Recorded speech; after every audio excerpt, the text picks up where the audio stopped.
Ladies and gentlemen, today we step into pre-war France, a place where engineering ambition, financial anxiety, and outrageous elegance all collided at about 130 miles per hour. This is the world of the 1937 Talbot-Lago T150, a machine that did not merely exist to move people from one cafe to another, but to announce loudly, confidently, and with impeccable posture that France could still build the fastest, most glamorous rolling sculpture on the continent. The T150 was not a car you bought because you needed transport. It was a car you commissioned because you wanted to arrive before everyone else and still look better doing it. Before we continue, consider this your polite but enthusiastic invitation to subscribe to the channel. If you enjoy elegant machinery, historical absurdity, and vehicles that look like they were designed while wearing a tailored suit, you are absolutely in the right place. Now let us rewind to the 1930s, when Talbot-Lago decided that survival would require brilliance rather than caution. The Talbot-Lago T150 was born in France at the Talbot Works in Sorezens, under the leadership of Antonio Lago, a man who understood that prestige and performance could be better financial allies than mass production. By the mid-1930s, Europe was economically bruised, politically nervous, and already whispering about another war. For many manufacturers, the solution was retreat. For Lago, the solution was escalation. Talbot-Lago did not build the T150 as a finished automobile in the conventional sense.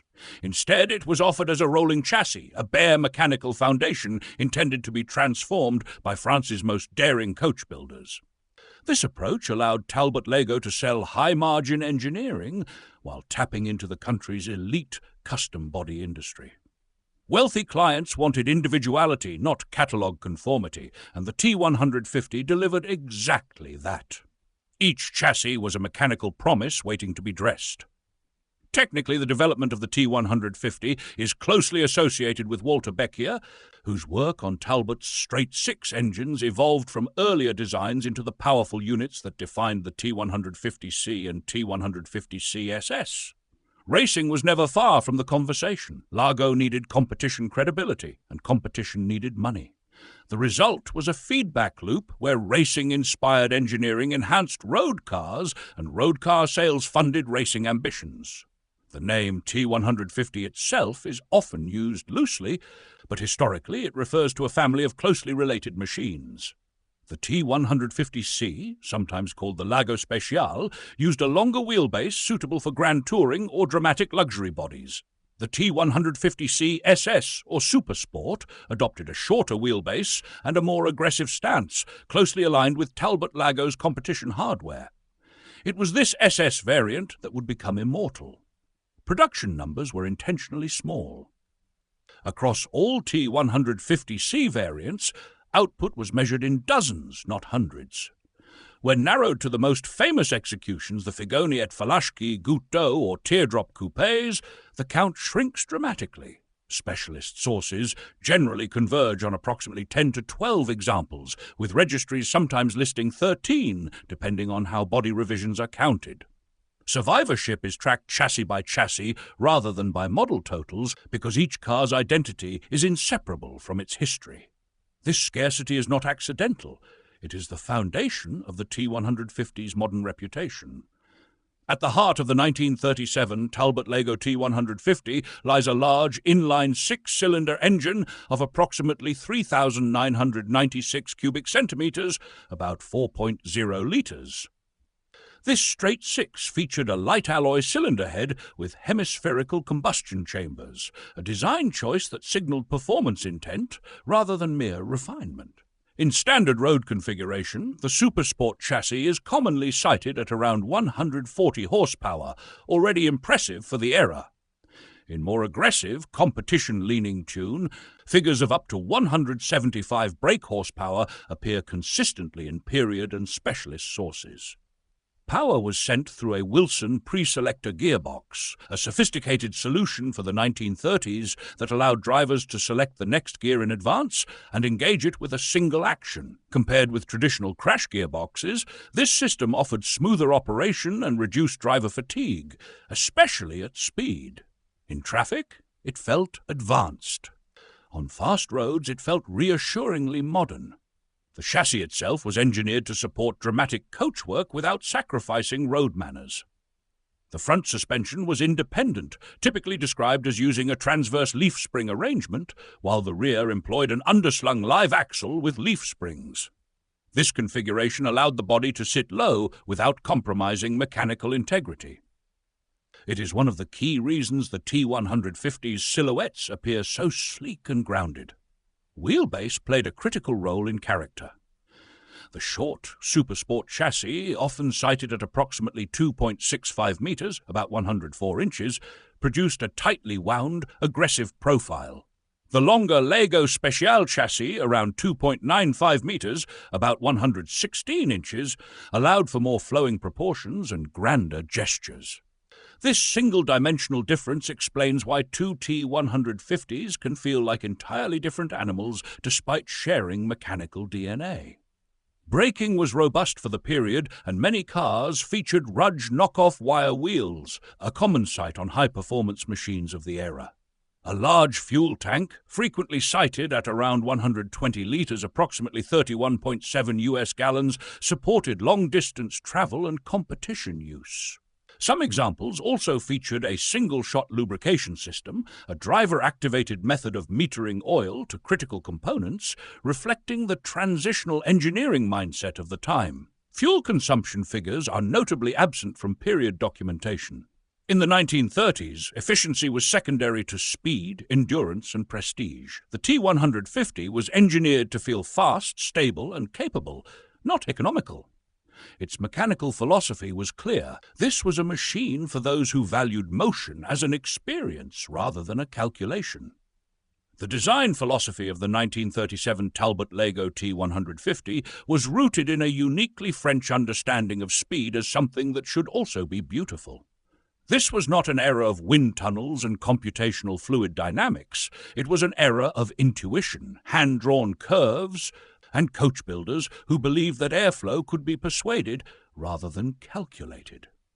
The most celebrated T150 bodies, particularly the Figoni Falaschi Goat Doe, translated this philosophy into metal with extraordinary confidence. The teardrop form was not merely decorative. The long, tapering roofline, enclosed wheels, and uninterrupted curves were attempts to reduce drag and enhance high-speed stability.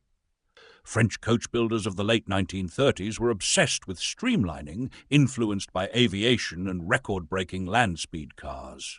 On the T150 CSS chassis, these ideas reached their purest expression. The short wheelbase allowed the body to wrap tightly around the mechanicals, creating a sense of tension and motion even at rest. Inside, philosophy followed function. Interiors were elegant but purposeful, with clear instrumentation and driving-focused layouts. These cars were built for owners who expected to drive themselves, not to be chauffeured.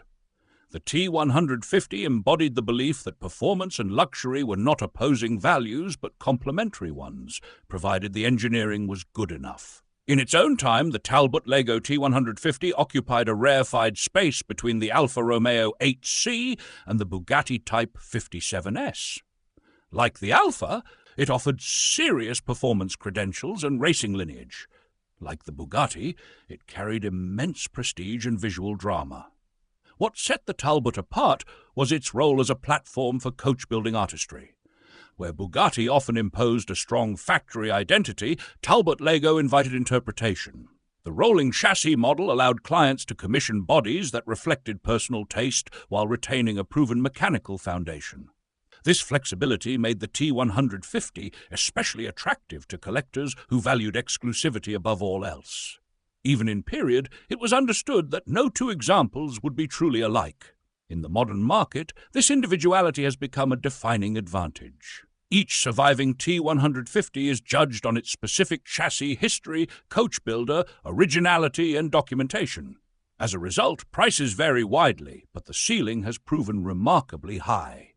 Compared to contemporaries, the T150's blend of competition credibility, artistic design, and extreme rarity places it firmly among the most desirable pre-war European automobiles. The 1937 Talbot-Lago T150 stands as one of the clearest expressions of what pre-war automotive excellence could be when ambition outweighed caution.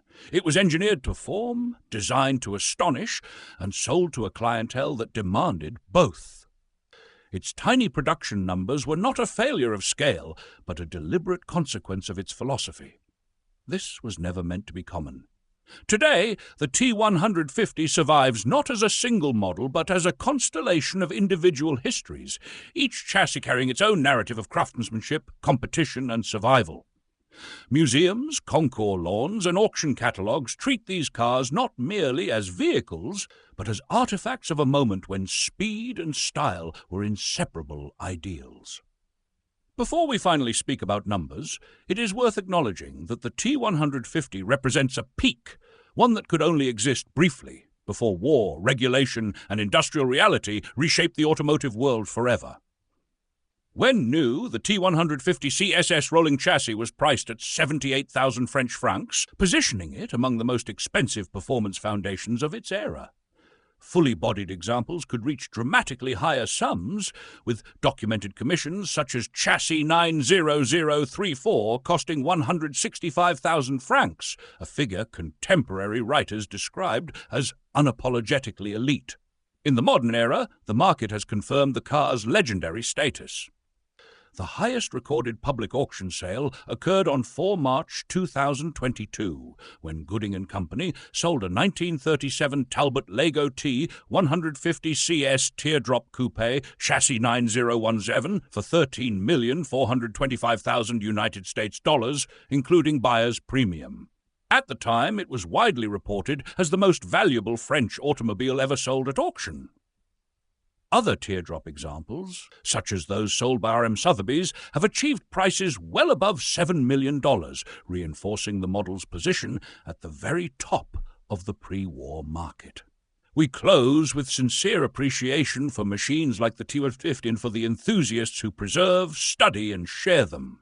And of course, a warm thank you to the channel's sponsors, the viewers who support this journey through automotive history.